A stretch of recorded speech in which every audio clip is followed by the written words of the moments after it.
साथियों, तारा बाबा कुटिया के मुख्य सेवक गोविंद कांडा जी को आप देख रहे हैं। दी व्हाइट हाउस फतेहाबाद के प्रसिद्ध शोरूम सामाजिक दिग्गज विनोद मेहता जी के शोरूम पर मौजूद हैं।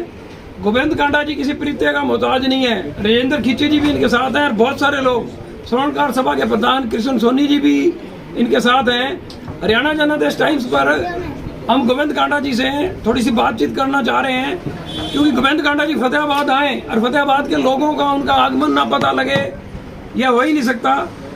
सबसे पहले तो हरियाणा जनादेश टाइम्स पे आपका स्वागत है गोविंद जी।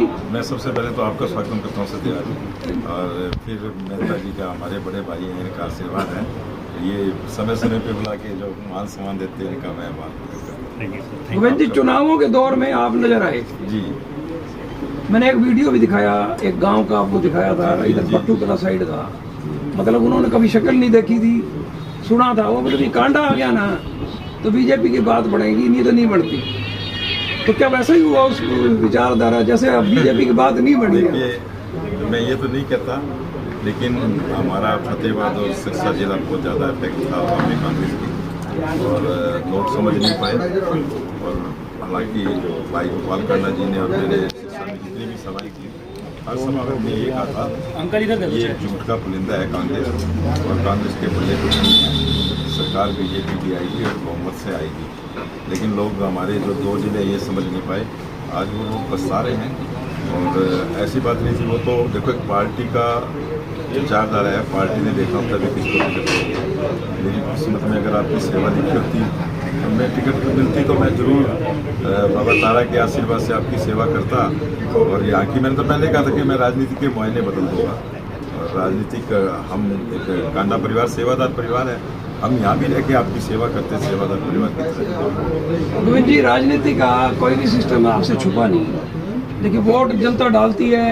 जैसे आप भी चुनाव लड़ते हैं, आपको भी देते हैं, आपके विरोध में भी देते हैं। फतेहाबाद में लगभग बराबर वोट दे दिए लोगों ने। आपको रिजल्ट पता है, भी 2-1000 वोटों का फर्क हो गया।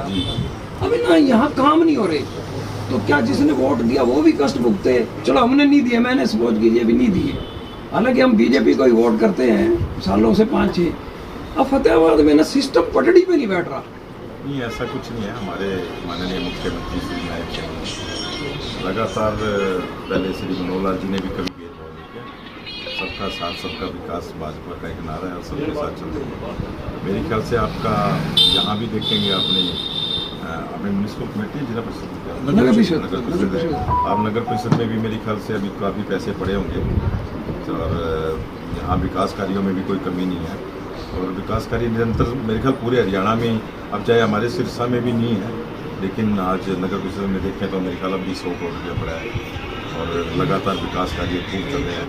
मुख्यमंत्री जी भी दिन रात अपनी सेवा में लगे रहते हैं। मेरे ख्याल मुख्यमंत्री के बनने के बाद अभी 11 तारीख को मेरे ख्याल 30वीं बार सरसा रहे, लगातार वो भी देख रहे हैं, और हर सुख दुख में हर समय लोगों की बात सुनते हैं। ऐसा मुख्यमंत्री मेरे ख्याल से तो बहुत कम देखने को होगा। पूरे, मैं तो ये कहूँगा, पूरे इंडिया में ऐसे मुख्यमंत्री कम होंगे जहाँ श्री नायब सिंह सैनी जी बैठे हैं। रात को भी जाओगे 11 बजे तो मिल रहे हैं, सुबह 6 बजे जाओगे तो भी मिल रहे हैं, आपकी समस्या सुनते हैं, ऐसी बात नहीं है। तो निरंतर काम चल रहा है। लेकिन अभी आपको पता है, थोड़ा सा इलेक्शन को कितने दिन हुए, 6 महीने में निरंतर, क्योंकि कभी अफसरों के तबादले, काफ़ी लोग पुराने बैठे थे वो निकल रहे हैं, नए आ रहे हैं, तो समझने में थोड़ा टाइम लग रहा है, बाकी निरंतर विकास जी। आपने राजेंद्र खींची जी को हमने फोटो छापा, मुख्यमंत्री से मिलवाया। एक ना, एक स्पष्ट क्वेश्चन कर रहा हूँ, आपने बड़ा स्पष्ट जवाब देना। राजेंद्र खींची जी ये कहते हैं कि मेरी चलने नहीं देते, नए हैं राजनीति में, पहली बार कोई आए और बहुत बड़ी जिम्मेवारी मिले, सिस्टम को समझने में, करने में, कॉपरेशन में हर तरह की तालमेल की जरूरत होती है। राजेंद्र खींची जी बाकायदा ये कहते हैं कि मैं एज ए प्रधान हूँ, मेरी फतेहाबाद में चलने नहीं दी जाती, मेरी हाउस में मतलब कोई शक्तियों का इस्तेमाल नहीं होता, पैसे बर्बाद हो रहे। ये स्पष्ट तौर पर कहते हैं। नहीं, ऐसी बात नहीं है। ये जनता के चुने हुए हैं, इवन के छोटा MLA चुना हुआ है फतेहाबाद से। आपका थोड़ा सा आप इनमें हौसला डालें, इनकी नहीं चलेगी तो किसकी चलेगी? डालने वाला ही इसका जवाब नगर के प्रधान है, नगर के प्रधान और नगर पिता मेरे को जो सुनने में आया कि नगर पिता सबसे पहला आदमी फतेहाबाद का माना जाता है, वो आपका है कि जी, तो ऐसी बात नहीं है। अगर इनके अंदर आप हिम्मत डालेंगे, जोश डालेंगे, तो इनकी चलेगी और किसकी चलेगी यहाँ पे। चलो भाई साहब ने ठीक है। मिलवाया आप सीएम साहब से, हाँ। थोड़ा अच्छा मैसेज गया उससे और ये काम भी हुआ। गोविंद आप जी, इनका निरंतर आप देखो, चलो सुनील जी, आप तो सदैवा जी, आप तो चलो भाईचारे में, परिवार में आप निरंतर इनका साथ दें। पैसा पड़ा है, काम है और काम होगा, काम लगाएंगे, करेंगे, इनकी नहीं चलेगी। ये डायरेक्ट, ये कुछ भी अगर किसी अफसर के लिख के भेजेंगे तो मुख्यमंत्री उनकी सुनाई करेगा, ऊपर सुनाई होगी। ये डायरेक्ट चेयरमैन है। ऑपरेशन सिंदूर के बारे में कुछ कहना चाहिए। जो ऑपरेशन सिंदूर हुआ, पाकिस्तान को एक सबक सिखाया गया। ये हमारे प्रधानमंत्री जी ने एक जो हमारी बहनों के साथ जो उनका सिंदूर उजाड़ा और एकदम से उसका जवाब पाकिस्तान को दिया, ये सिंदूर का, ये बहुत बड़ा काम है। चाहे आज कोई कुछ भी कहे, लेकिन जो एक राजा होता है गद्दी पे बैठा है, उसको ये भी सोचना होता है कि मैं क्या काम करूं। लोग जो ऐसी अफवाह है कि मैं देखता हूं सारे दिन मीडिया में, और मीडिया का छायाकार से भी मैं रिक्वेस्ट करूँगा कि ऐसी चीज़ें हमें नहीं डालनी चाहिए। आज भारत बहुत तरक्की कर रहा है, इंफ्रास्ट्रक्चर में जाओ, आज भारत बहुत तरक्की कर रहा है। कई बार कई चीज़ें ऐसी आ जाती है कि वो तो एक भूखा नंगा देश था, उसके पल्ले कुछ नहीं है, हमें कितना बड़ा नुकसान हो जाता।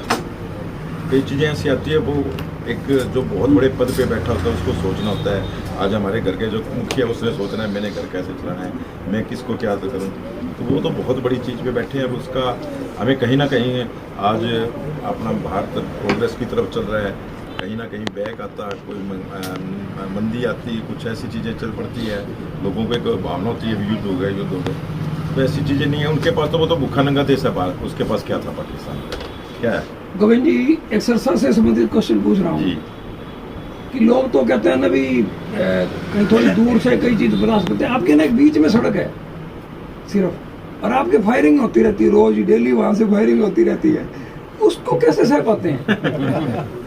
देखिए, ये सिरसा का जवाब लोगों ने 3 महीने में दे दिया था, क्योंकि लोगों को एक हुआ था कि कांग्रेस की सरकार आएगी, कांग्रेस में ये आएगा, पता नहीं क्या हो जाएगा।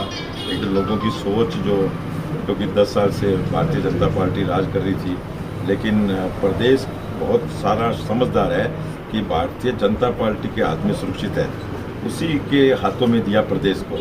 लेकिन जो हमारे 2 जिले नहीं दे पाए, उनकी सोच ये थी पता नहीं क्या हो जाएगा, लोग पछता रहे थे। उन्होंने, आपने देखा कि 3 या 4 महीने में कितना बड़ा झटका दिया उस आदमी को कि भारतीय जनता पार्टी का चेयरमैन 12,000 ऊपर वोटों से जीत के एकदम, तो ये लोगों को समझ में आ गई कि हमारे साथ गलत हो गया, क्योंकि हमें एक फेसबुकिया नहीं चाहिए था, जो हमने गलत कर दिया। फेसबुकिया तो हमारा एक सोनू है वहाँ पे, शर्मा, वो आप देखते होंगे रोज, तो वही होता है। हमें अगर ऐसा कुछ ऐड करनी होती, सड़क दिखानी, ये गंदगी बंदी, तो बेचारा दिखाता है। फिर तो हमें सोनू ही बहुत था, उसकी जरूरत नहीं थी, लोगों ने गलत सोच लिया भी हमारा तो सोनू शर्मा ही ठीक था, हमें क्या पता हमें फेसबुकिया मिलेगा। तो ऐसी चीज़ें थी, लोगों को एक भावना थी, लेकिन लोग समझ के भी ये एक गलत हो गया हमारे साथ। अब पछता रहे हैं सभी। गोविंद जी, ईश्वर में आपकी अटूट अभी आस्था आपने देखा है। होगा भाई गोपाल कांडा जी, देखो वो कह रहे हैं अभी कमेटी शहर वालों ने, तो उसने कब कहा था भी मुझे एमएलए बना के मुझे कमेटी देना, मैं सब काम करूँगा। लोगों ने देखा भी तो हम ठगे गए, तो उन्होंने भारतीय जनता पार्टी को तुरंत अपनी कमेटी दे दी। अब वो कहता है मेरी कमेटी नहीं है, अब सिरसा पछताएगा, मैं काम नहीं कर पाऊँगा। अरे कमेटी में तो हम 4-5 काम ही कर पाएंगे ना, सफाई करवा लो, सड़क बनवा लो, स्ट्रीट लाइट लगवा लो, पार्क ठीक करा लो, बाकी तो सारे महकमे तेरे पास है ना, कर। तो विधायक है, तू कर, भाग क्यों रहा है, पीछे क्यों छुड़वा रहा है, कर।